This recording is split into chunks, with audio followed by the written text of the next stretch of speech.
여러분들 그 8월 8일에 나오는 리보니어로 PV 보셨나요? 야, 이게 아주 그냥 비주얼이 압권이야. 연출의 방역은 뭔가 킬라킬스러운 스타일리시함이 느껴지는데 그와 대비되는 몽환적인 배경과 메리앤틱한 변신 장면은 마마마를 떠올리게 해요. 또 일상씬에서의 잔잔한 고전동화 같은 배경을 보면 마녀배달부 키키 느낌도 꽤 있단 말이에요. 캐릭터 디자인도 그렇고. 근데 또 주인공이 오토메일을 달고 있어요. 이 오토메일이 전선이 연결돼 있긴 하지만 투박한 수리도구나 나무 작업대를 보면 사이버네틱한 느낌보다는 오토마톤풍이 강합니다. 그래서 짧게 나온 장면만 보면 뭔가 바이올렛 에버가렌이 떠오르는 느낌도 있죠. 근데 또 이 작화 어디서 많이 봤다 했더니 캐릭터 원안이 모치즈키 K님이라네요. 트위터에서 이분 그림 자주 구경했었는데 애니메이션에서 이분의 작화를 뵐 날이 올 줄은 몰랐습니다.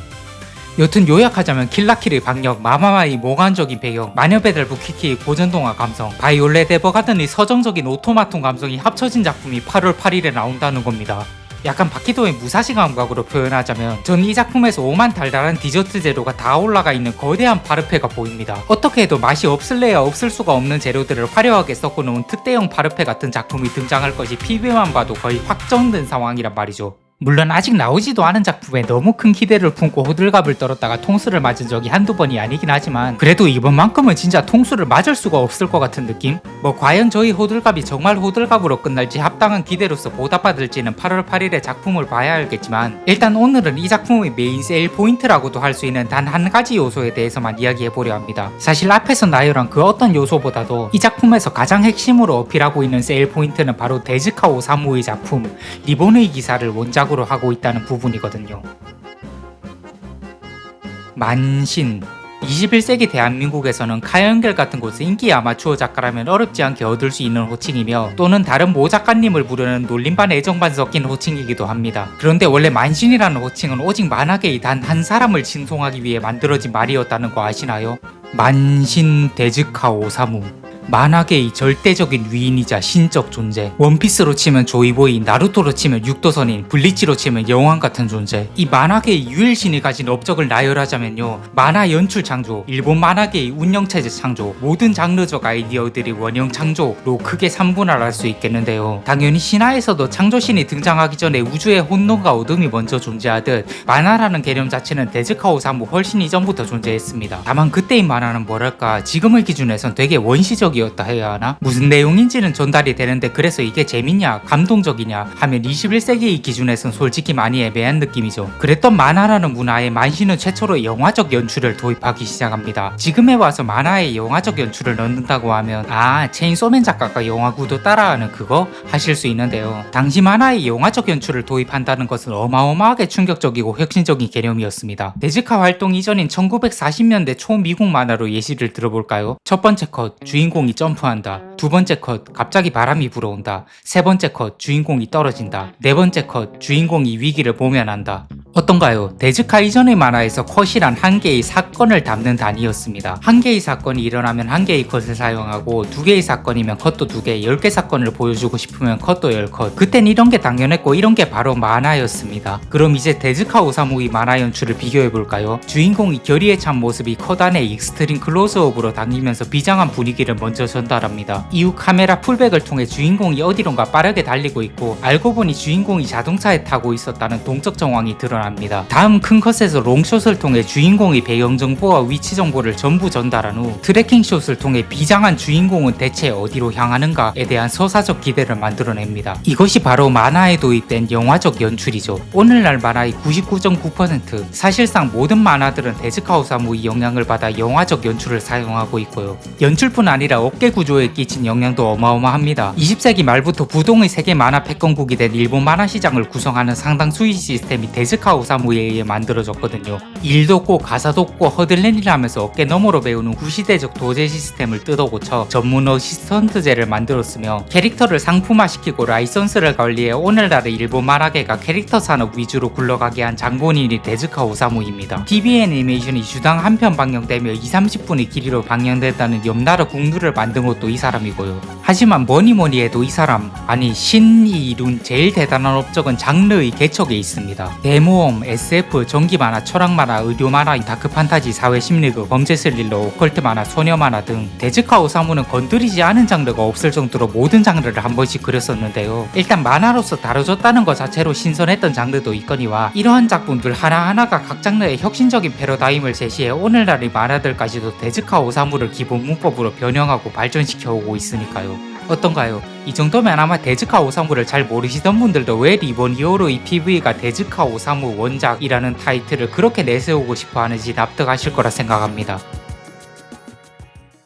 아까 데즈카 오사무가 장르의 개척자이기도 하다는 이야기를 했는데요. 오늘의 주제 작품인 리본 히어로의 원작 리본의 기사는 장르적으로 소녀 만화로 분류되는 장르입니다. 리본의 기사가 최초의 소녀 만화인 건 아니지만 소녀 만화의 굉장한 패러다임을 제시했던 만화였기에 오늘날에도 리메이크로 회자되는 작품이 된 거거든요. 일본에선 소년들이 좋아할 법한 내용의 만화를 소년 만화, 소녀들이 좋아할 내용의 만화를 소녀 만화로 구분짓지만 우리나라에서는 소년 만화라는 용어를 배틀물의 개념으로 사용하고 소녀 만화라는 용어는 쓰지를 않다 보니 이 개념 자체가 생소하실 수도 있는데요. 예시인 만화처럼 뭔가 서정적이거나 심리 묘사가 섬세하거나 연애 이야기가 비중 있게 다뤄지고 하는 작품들이 소녀 만화로 분류된다고 할 수 있겠습니다. 근데 관찰해 보면요, 최근 들어 소녀 만화란 건 한물간 장르가 아닌가 싶습니다. 요즘 여자 오타쿠들은 더 이상 소녀 만화를 보지 않아요. 이게 저만 그렇게 느끼는 건가 싶어서 한번 검색을 해봤는데 실제로 근몇 년 소녀 만화 잡지가 크게 쇠퇴하고 있다는 통계가 있더라고요. 더 이상 여자 독자들이 개인사적인 이야기를 다루고 연애가 중심이 되며 뭔가 서정적인 톤의 이야기에 끌리지 않는다는 거죠. 이젠 남자 독자도 여자 독자도 똑같이 거대 서사에 끌리는 시대가 되었습니다. 물론 그럼에도 여성향이라는 확고한 영역은 존재하는데요. 이 확고한 여성향의 영역조차도 점점 서정적이고 달달한 로맨스의 입지가 좁아지고 음모와 배신, 거대 서사와 정치극, 욕망과 타락 뭐 이런 쪽의 입지가 점점 커져가는 실정이란 말이지요.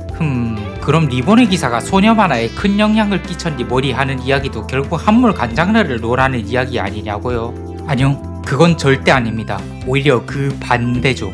왜냐면 요즘 여자 오타쿠들이 좋아하는 북부 대공인이 공작가 영인이 하는 인물들 나와서 정치 모략극 보여주면서 여성향 픽션사극 찍고 하는 것의 시초가 바로 리본의 기사거든요. 지금은 여성향에서 입지가 크게 줄어든 소녀 만화는 1930년대부터 약 50년간 여성향의 거의 전체 비중을 먹고 있었습니다. 하지만 데즈카 이전의 소녀 만화에서 다뤄지는 이야기는 그 소재가 소소한 일상, 생활, 교훈, 개그 쪽으로 한정되어 있었어요. 일단 여자아이들한테 너무 자극적인 것을 보여주면 안 된다는 당시의 사회 통념도 있었지만 소녀들이 애초에 거대 서사나 자극적인 이야기를 좋아할 리 없다는 시각 또한 있었던 시대였거든요. 거기서 만신 데즈카 오사무는 꿰뚫어 본 겁니다. 음모와 배신, 복수와 혈투, 욕망과 타락, 이거 어쩌면 소녀 만화에서 더 잘 먹힐 수도 있겠다고 결국 만신의 예지하는 들어맞았다는 걸 2026년의 우리들은 알고 있습니다. 그리고 그 파격적인 성구안을 결과로서 최초로 증명한 작품이 바로 1953년 소녀 만화계의 대히트작 리본의 기사인 겁니다. 아기 영혼들이 지상에서 태어나기 위해 줄을 서고 있는 하늘나라의 어느 장소. 이곳에서는 신님이 직접 아이들에게 성별을 정해주며 그 아이의 성별에 맞는 마음을 먹여주고 있었죠. 그리고 이 작품의 주인공이 될 아기는 여자아이의 마음을 먹어 여자아이로 태어날 운명이었습니다. 그런데 아이쿠나, 이걸 어쩌죠? 개구쟁이 천사 칭크가 멋대로 우리 주인공에게 남자아이의 마음을 먹여버리고 말았습니다. 거기에다 신은 그 사실도 모르고 주인공에게 여자아이의 마음까지 추가로 먹여버리고 말았네요. 그렇게 우리의 주인공 사파이어는 남자의 마음과 여자의 마음을 동시에 가진 채 어느 왕국의 왕족으로 태어나게 되었습니다. 어쨌든 사파이어는 신체적으로 여자아이로 태어났고 여자아이의 마음 또한 가지고 있단 말이죠. 그러니 앞으로 특별한 일만 일어나지 않는다면 그대로 공주로서의 행복한 삶을 보내게 될 터였죠. 하지만 사파이어를 둘러싼 주변의 상황은 사파이어를 그렇게 내버려 두지 않았습니다. 여느 중세 유럽의 국가가 그랬듯 이 나라에도 왕자만이 왕위를 물려받을 권한을 가지는 전통이 있었는데요. 사파이어는 임금님의 외동딸이었습니다. 즉 현재 왕에게는 왕위를 물려받을 자식이 없는 상황. 엎친 데 덮친 격으로 호시탐탐 왕위를 노리던 두랄민 대공은 이번에 태어나는 왕의 혈족이 공주일 경우 자신의 백치 아들을 새로운 왕으로 내세우려는 검은 송대를 노골적으로 내비치고 있었습니다. 어쩔 수 없이 임금님은 새로 태어난 아이의 성별을 속여서 발표하고 사파이어를 왕국의 후계자이자 왕자로 키우게 되는데요. 사파이어의 실제 성별을 아는 유모는 여자아이를 남자아이처럼 키우는 것은 아이의 정서에 좋지 않은 일이라 생각하여 자신이 사파이어를 돌보는 동안만큼은 사파이어를 여자아이로 상태로 대하기로 합니다. 그래서 사파이어는 대외적인 자리에서는 검술과 말 타는 법을 익히고 정치를 공부했지만 외부의 시선이 없는 공간에서는 예쁜 드레스를 입고 꽃꽂이를 하며 노래를 부를 수 있도록 키워졌습니다.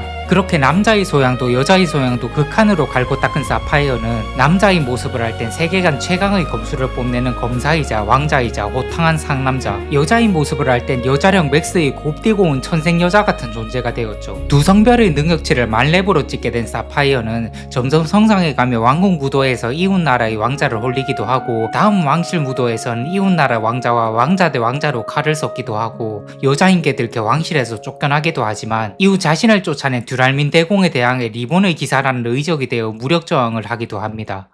사실 작품의 제목이 리본의 기사인 것 치고는 이 작품에서 사파이어가 리본의 기사가 되는 파트의 분량이 극히 적어서 처음 작품을 읽을 땐 좀 갸우뚱한 느낌이 있었는데요. 그럼에도 작품의 정체성인 제목을 리본의 기사로 들고 간 것은 아마 리본의 기사가 사파이어의 본질을 나타내기 때문일 겁니다. 남자의 모습을 연기하지만 몰래 여자의 드레스를 입고 행복감을 느끼던 사파이어, 그와 동시에 왕자로서 왕국을 위한 사명감을 추구하던 사파이어, 그런 두 모습 사이에서 갈등하던 사파이어가 선택한 자신의 진정한 모습이 바로 리본의 기사인 거죠. 이 작품은 작가 피셜로도 디즈니의 영향을 크게 받은 작품이라고 하는데 보면 사파이어의 외형도 백설공주 애니메이션에 등장하는 공주와 왕자의 모습을 섞은 듯한 비주얼을 하고 있잖아요. 어찌 보면 리본의 기사는 쾌걸 조로의 모자 위에 디즈니에서 역해를 상징하는 기호로 활용했던 리본을 올린 느낌도 나고요. 그림체나 디자인뿐 아니라 스토리적으로도 이 작품은 디즈니의 공주 이야기를 연상케 하는 전개가 많습니다. 그런 의미에서 공주가 자신의 역할이 있는 왕국에서 벗어나 자신의 진정한 모습을 찾는다 라는 클리셰 비틀기로 인기를 끈 겨울왕국의 전개를 정확히 60년을 앞서 보여준 작품이라고도 할 수 있겠지요. 그러니까 주체적으로 움직이는 공주상을 대입한 고전 디즈니 프린세스 비틀기 시도는 무려 1953년부터 이미 시작되었었다 이 말입니다.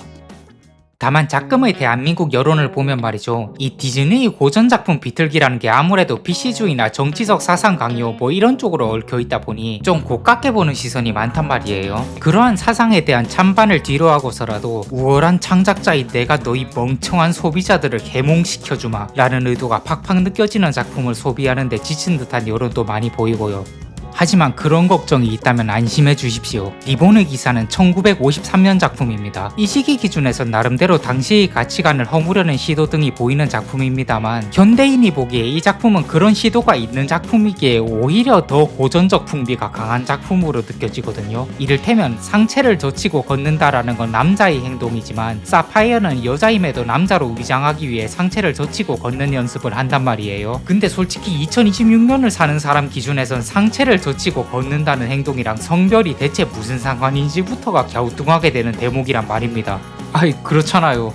게다가 이 작품에서 여자의 교양으로 명명하고 있는 요리, 꽃꽂이, 애교 섞인 몸짓이나 남자의 교양으로 명명하고 있는 말타기, 검술훈련, 위풍당당한 몸짓 등은 이 작품을 구성하는 근간 개념으로 못 박혀 있는데요. 저는 아무래도 이 작품이 기존의 가치관을 흔드는 진보적인 내용을 어필해보겠다 하는 뉘앙스를 풍기고 있으니까 당연히 이 부분에 대해서도 남자도 꽃꽂이를 할 수 있고 여자도 말을 탈 수 있어 하는 그 전형적인 전개가 후반부에 나올 줄 알았거든요. 그런데 이런 당연한 예측조차도 현대의 고정관념에 씌어 작품을 잘못 판단한 거였어요. 놀랍게도 이 작품, 남성의 교양과 여성의 교양을 구분한 데 있어서는 결코 이것을 새로이 정정하거나 그 경계를 허물어주지 않습니다. 두 가지 마음을 가진 특별한 존재인 사파이어가 자유롭게 행동할 수 있는 거랑 별개로 1953년의 기준으로 남자가 꽃꽂이를 하는 건 꼴보기 싫은 행동이고 여자가 칼을 듣는 것도 위화감 있는 행동이라는 부분은 어찌 양보를 할 수가 없는 부동의 가치관인 거예요. 오늘날에야 어지간히 고전적 가치관을 중요시하는 사람조차도 이렇게 성역할을 나누는 사람은 드물다 보니 이 작품에 강하게 묻어있는 극도의 고전적 가치관이 지금 사람 기준에선 되려 가치 파괴적이고 새로운 어떤 대육해 마운틴의 맛까지 느낄 수 있는 영역이란 겁니다. 구식도 너무 구식이다 보니 오히려 신선한 세계관으로 다가오는 거죠. 웰컴 투 1953년이란 느낌? 또 여기서부터는 좀 개인 취향의 영역입니다만 전 2D에서만큼은 진짜 역해는 확실한 역해였으면 좋겠고 남캐는 확실한 남캐였으면 좋겠거든요. 중성적인 캐릭터의 매력을 모르겠다라는 건 아니지만 뭔가 남캐든 역해든 확고한 성적 매력이 없게 묘사되는 것이 주류가 되진 않았으면 한다는 거죠. 이전에도 말했지만 결국 작품이란 건 숭고한 철학이니 신념이니 하는 것 이전에 미의식을 충족시켜줄 수 있는 것이어야 하니까요. 그런 의미에서도 확고하게 성적 기호를 구분해놓은 이 작품은 제 개인적인 개인적인 취향을 저격하기도 한 작품이었습니다. 혹시 저랑 취향이 맞으신다면 옛날 작품의 허들을 감안하고도 볼만한 작품이 될 거예요.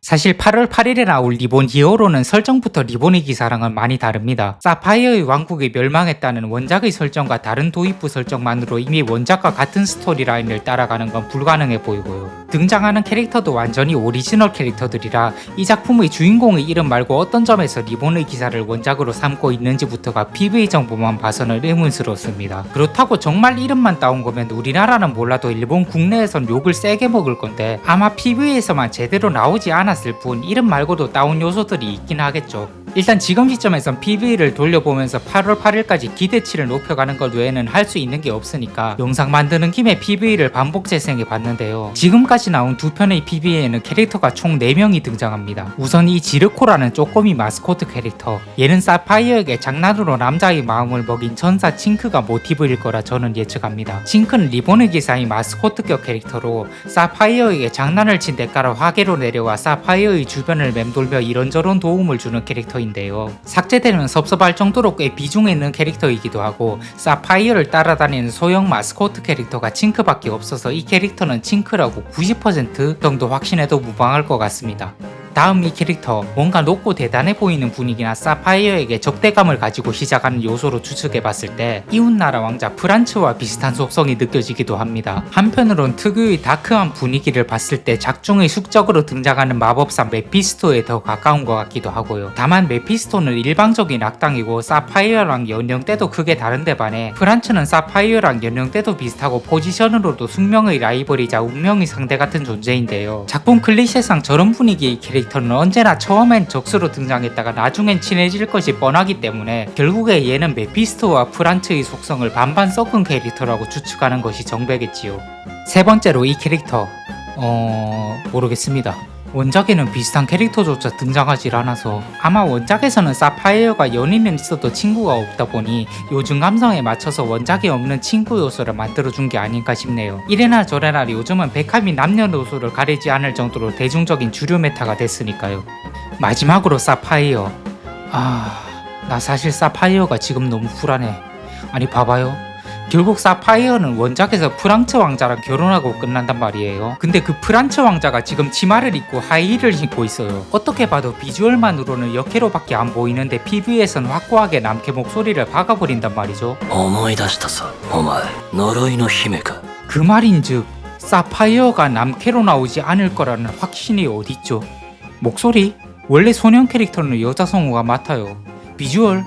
얘가 더 여자 같은데 남자잖아. 아니 애초에 사파이어는 원작의 왕자로 나온단 말이에요. 몸은 여자지만 신분은 왕자인 아이러니한 캐릭터. 그게 사파이어란 캐릭터의 정체성이죠. 그걸 무시하고 PV에선 사파이어를 공주라고 불러버리는 바람에 일본 현지에선 원작 파괴에 대한 걱정의 목소리가 있다는 말입니다. 그런데 사실 이게 원작 파괴가 아니었다면 일부러 원작에서 성별을 한번 꼬아서 몸은 여자지만 신분은 왕자인 사파이어를 몸은 남자지만 신분은 공주인 캐릭터로 만들어버렸다면, 게다가 정말 원작을 그대로 따라서 숙명의 라이벌이자 운명의 상대인 벨벳과 사파이어가 이어지게 되는 엔딩이라면 리본의 히어로는 어쩌면 베카베니가 아니라 비에레니가 될 수 있다는 겁니다.